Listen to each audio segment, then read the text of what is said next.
Hej, välkommen hit. Tack. Varsågod. Tack så mycket.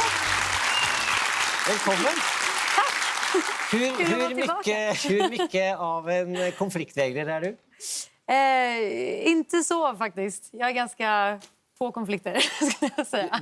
För han påstår att alla svenskar är konfliktvägrare. Ja, jag vet. Men jag får ofta höra att jag är ganska osvensk. Sådär. Hvis man skulle tatt en personlighetstest på dig, vad tror du skulle överraskat folk mest? Det som jag märkt när jag träffar nya människor som har då kanske sett mina videos och mina kortfilmer där jag liksom har raseriutbrott och gråter och onanerar och gör massa liksom, lite galna grejer framför kameran. Ja, precis. Ja. Så säger många så men du är så snäll, du är så lugn och snäll typ. Och det verkar vara det är en stor överraskning. Ja. Du är inte galen typ. Så. Om man tänker att det finns toppar och så finns det djupa dalar. Så kändes det som att hoppar jag mellan mig. ja, och att topparna är rätt höga och att dalarna är rätt låga. Exakt. Är det så där för dig? Ja, väldigt mycket. För mig är det mer känslomänniska liksom. Jag är med mer i det. Håller det jämnt så. Ja. Men Petter, du är väl mer där bara? Jaha. Du håller det här. Men Men hvordan blir du bättre när du är förälskad? Ja, eller nästan. Jag skulle säga att jag får mest inspiration och skriver mest precis i början när jag liksom är som mest passionerat och eldigast. Och sen som bäst när det precis har tagit slut. Jag är arg eller ledsen eller känner mig att gjort någon illa typ. Jag skriver bäst när det är extrema känslor inblandat, skulle jag säga. Väldigt höga toppar, väldigt djupa dalar. Var är du nu i förhåll till... Just nu är jag nykär, klädd i rött, jätteglad.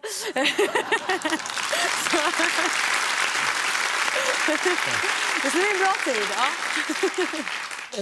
Men du, jag tänker på det här med att skriva så personligt som du gör.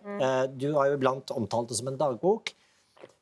Och så ringde vi dig och frågade om du kunde faktiskt läsa lite från din dagbok. För att du skrev ju dagböcker från du var helt ung. Ja, så jag började skriva dagbok när jag var typ kanske 8-9. Och så har jag kvar liksom dagböckerna från då till fram att jag var kanske 22-23. Och då började jag skriva låttexter istället typ. Så jag liksom kvar alla åren av... Ja, så det du fick då bruka sista dygnet på var ju att gå tillbaka. Ja, den ligger under din stol. Den ligger här, ja. Och den är ju för det första bara jättefin. Alltså den ser ju ut som en dagbok. Så hvis du håller upp mot kameran, den är ju sån en dagbok ska se ut. Ja, jag kan säga att det var intressant och liksom, jag brukar inte gå tillbaka och läsa så ofta, men det var spännande och kul och också så här, gud var jag så här liksom. Men hur gammal är du här? Här är jag, nu ska vi se. Ja, på den här sidan står det bara bajs, det är roligt. Nu ska vi se. Det här är från 2004, så att jag är väl 15-16. Det står så här. Jag är helt otrolig. Nu har jag en ny. Fan vad jag lätt blir kär. Fast jag är inte kär än, men jag tycker så fruktansvärt mycket om honom. Han är typ kär i mig, tror jag. Han har sagt det mellan raderna. Men jag är inte säker. Vi är fan typ tillsammans. Jag är glad. Sorry. Och sen skriver lite om när jag var i New York här. Jag har dit på en resa med lite kompisar. Och sen står det så här. Jag har gått upp till 57 kilo. Katastrof. Och jag måste gå ner typ 7 kilo jättesnabbt. För när jag var i New York så kom det fram en modellscout till mig som sa att jag skulle besöka hans boss.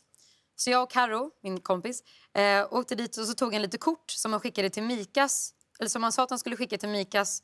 Och så skulle han höra av sig till oss. Hihi, coolt. Men han sa också att vi behövde gå ner typ 5 kilo var, om inte mer. Speciellt jag eftersom jag var lite kort. Så det ska jag göra. Nice. Nu måste jag sova på natt.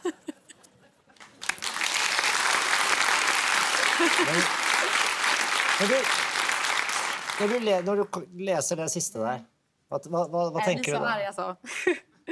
Men det är liksom, jag tänker på, då var jag liksom 15, 16 och jag vet också, det var då jag pratade om det för första gången i sommar, pratade om liksom mina ätstörningar jag hade under tonåren. Och det var runt då de problemen började liksom, och jag tänker att det räckte liksom med att Jag kommer ihåg det här modellkontoret också vi var på. Det var bara skithåla liksom, i någon random stans i Manhattan som bara var så här kommer ingenting hända. Men bara den känslan, att bara den kommentaren, jag liksom kom ihåg hur vi gick och bara, ingen mer godis, ska vi dela på en sallad, vet du? Alltså, man var så lätt påverkad liksom. Det var bara, räckte med att en person sa det till mig så var det så här, okej, ja men han har ju rätt, han vet ju liksom. Så att, ja. Men jag är glad att jag har tagit mig ur det och inte tänker så längre. Liksom. Det var en onödig tid. Liksom. Ja. Du, Tove, du har med dig, väldigt trevligt må jag säga, dina föräldrar och din bror i studio här idag. Jag har inte träffat dem sedan jag kom hem.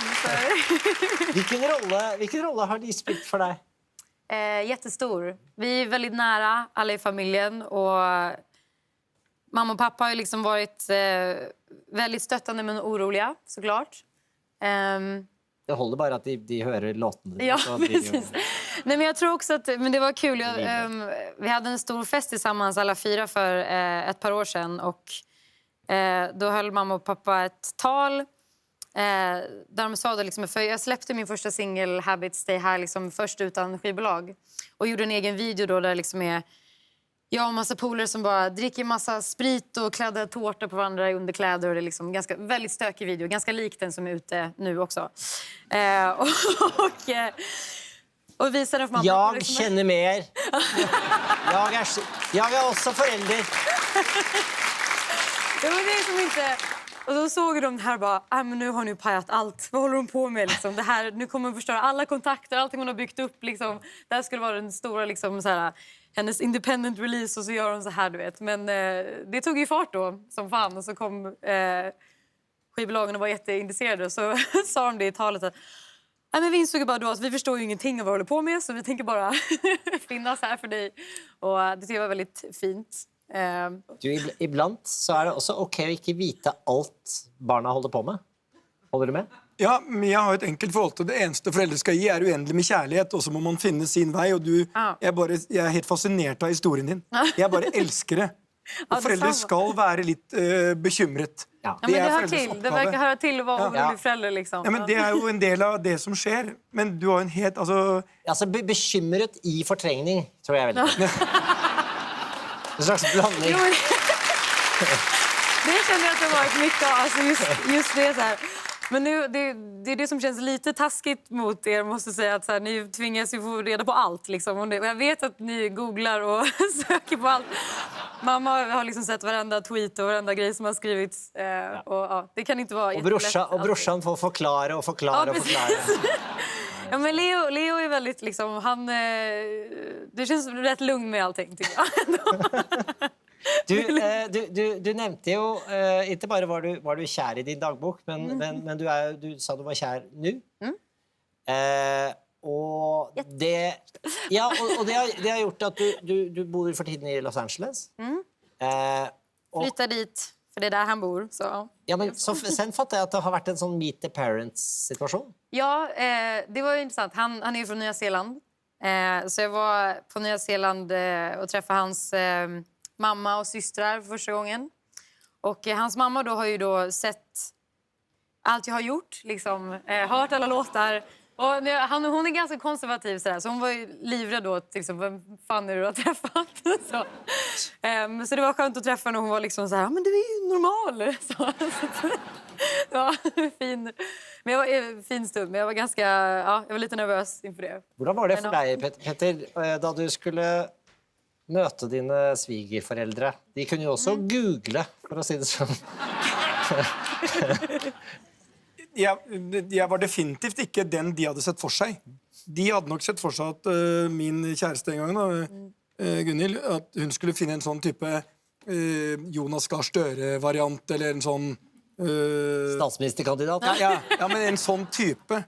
Og så tabloidene, Samlet korrekt. Ja, og så kommer jeg, så de var nok i begynnelsen som deg, liksom.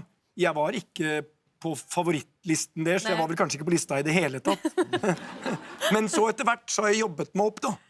Så nå er det ekte kjærlighet. Men det är jättebra. Og dit kommer du også. Ja, men jag känner, Bara med ditt väsen. vi hade en, tack. Vi hade det var en dag som jag kände mig lite sjuk, så jag låg hemma och vilade och han var och träffade en kompis. Så gick ner i vardagsrummet och satt hans mamma där liksom, drack en kopp te. Sitter vi och börjar prata och så frågar hon liksom, men jag förstår inte hur du orkar med ditt liv. Jag tittar liksom på hur du reser och ser en Instagram. Du är liksom i Brasilien ena dagen och sen i Sverige andra dagen och sen i London nästa dag. Hur orkar du? Och liksom, hur länge tror du kommer att hålla på och sova? Så här, hon bara, du är ju ändå 30 nu. Liksom. Jag bara, jag vet inte riktigt. Vi får väl se. Turnerandet kommer väl liksom gradvis så här, trappas ner beroende på vart livet tar vägen. Liksom. Och men du vet, om du vill ha familj och så, that window is closing. Oj! Jag var så här, hade du sagt det här om min pojkvän hade varit här nu? Men så började jag skratta lite så bara, jo det kanske är sant. Men så sa jag, men jag har nästan alltid känt att jag hade sett mig själv med familj tills jag träffade Charlie då. Liksom. Nu känner jag att det är någonting jag ändå kan tänka mig. Och då började hon le direkt och jätteglad. Och så men jag tänker på så här rockstjärnor och så, du vet. Deras barn är ju alltid lite konstiga. Liksom. De har ju någonting, det är lite fel. Så liksom bara... Konstiga namn, de har så konstiga namn. Ja. Konstiga namn, exakt.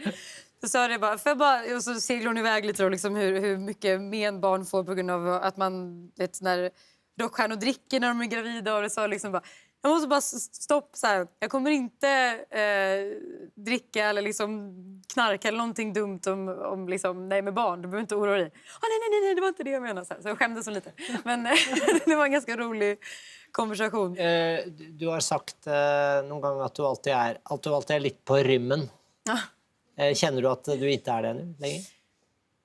Alltså det går lite från dag till dag. Igår var jag lite sådär, jag kände mig inte hemma någonstans. Jag vet inte.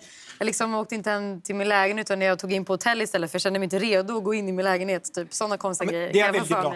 Tycker du det? Ja.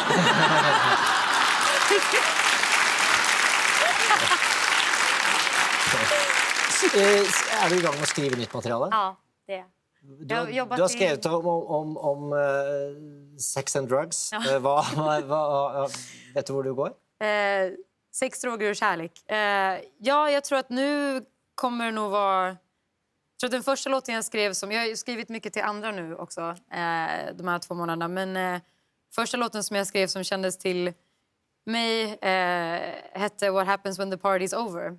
Och det är väl där någonstans jag kommer hamna nu och se lite jag skriver ju om vad mitt liv är någonstans. Liksom. Så det beror på vad som händer i år. Tove, det var i alla fall en fest att ha dig här. Tusen tack. Jättekul. Tack. Hope you enjoyed the clip. For more interesting conversations, please hit subscribe.